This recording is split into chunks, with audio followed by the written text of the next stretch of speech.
गौरी, जरा नीचे देखो। ये रानो और टुन्नू तो पूरा दिन मजदूरों की तरह काम करते रहते हैं। अरे, अभी तो सर्दियाँ आने में बहुत वक्त है। इतना डरने की क्या जरूरत है? सही कह रहे हैं आप कालू जी। इनका जीवन तो बस काम करने में ही बीत जाएगा। हमें देखिए कितने मजे से ताजे फल खा रहे हैं। रानो, कालू भैया हमारा मजाक उड़ा रहे हैं। क्या हमें उन्हें जवाब नहीं देना चाहिए? नहीं टुन्नू जी, आप अपना काम करते रहिए। समय सबसे बड़ा जवाब देता है। हमें अपने बच्चों, गुड़िया और कुकू के लिए भोजन जमा करना ही होगा।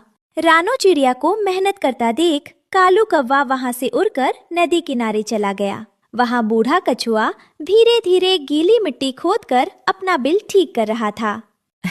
अरे कछुआ दादा, आप तो बूढ़े हो चुके हैं। इस उम्र में तो आपको आराम करना चाहिए।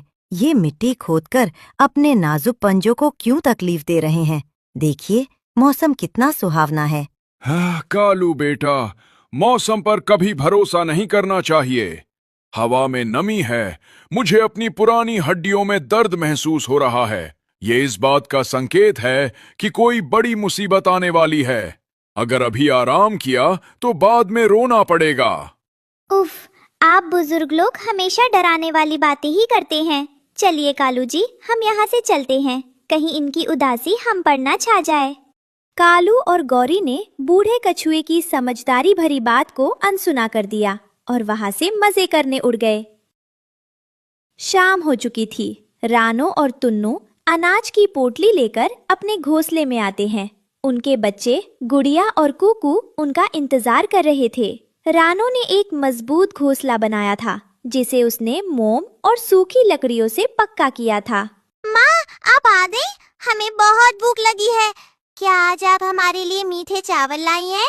हाँ मेरी गुड़िया बेटी, आज हम सब पेट भरकर खाना खाएंगे। और देखो, हमने सर्दियों के लिए भी बहुत सारा अनाज जमा कर लिया है। अब चाहे कितनी भी ठंड पड़े, हमें बाहर नहीं जाना पड़ेगा।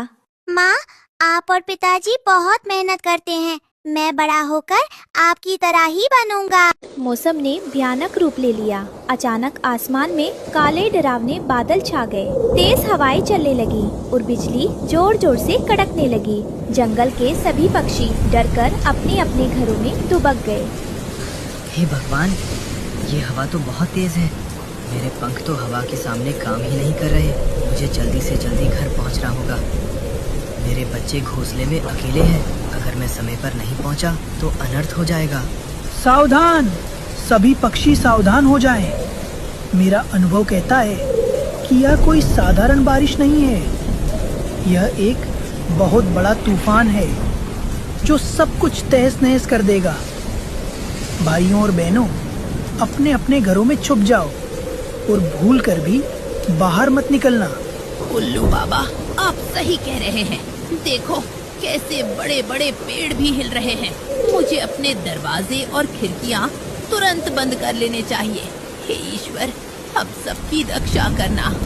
आज की रात जंगल पर बहुत भारी पड़ने वाली है।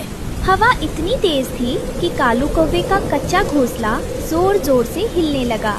कालू, गोरी और उनका बेटा जग्गू अंदर बुरी तरह डर गए थे। उनके घर की छत से पानी टपकना शुरू हो गया था। पिताजी, मुझे बहुत डर लग रहा है। हमारा घर टूट जाएगा। पानी अंदर आ रहा है पिताजी। कालू जी, कुछ कीजिए। अगर ये तूफान नहीं रुका तो हमारा घोंसला उड़ जाएगा।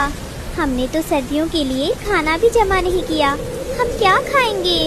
गौरी, शांत हो जाओ, मैं कुछ करता हूँ। मुझे नहीं पता था कि मौसम इतना खराब हो जाएगा। मैं अभी लकड़ियाँ ढूंढने की कोशिश करता हूँ। बाहर भयानक तूफान था, लेकिन रानो चिड़िया का घर अंदर से सूखा और गर्म था। रानो ने अंगीठी जलाई हुई थी। टुन्नू और बच्चे आराम से बैठे थे। रानो को बाहर की चिंता हो रही थी। रानो, बाहर हालात बहुत खराब है। शुक्र है कि तुमने समय रहते ये पक्का घर बना लिया था। हाँ टुन्नू जी, लेकिन मुझे दूसरों की चिंता हो रही है। कालू भैया का घोंसला बहुत पुराना था। पता नहीं वे और उनका परिवार सुरक्षित होंगे या नहीं। तभी एक जोरदार हवा का झोंका आया और कालू कौवे का घोंसला तिनका तिनका होकर बिखर गया।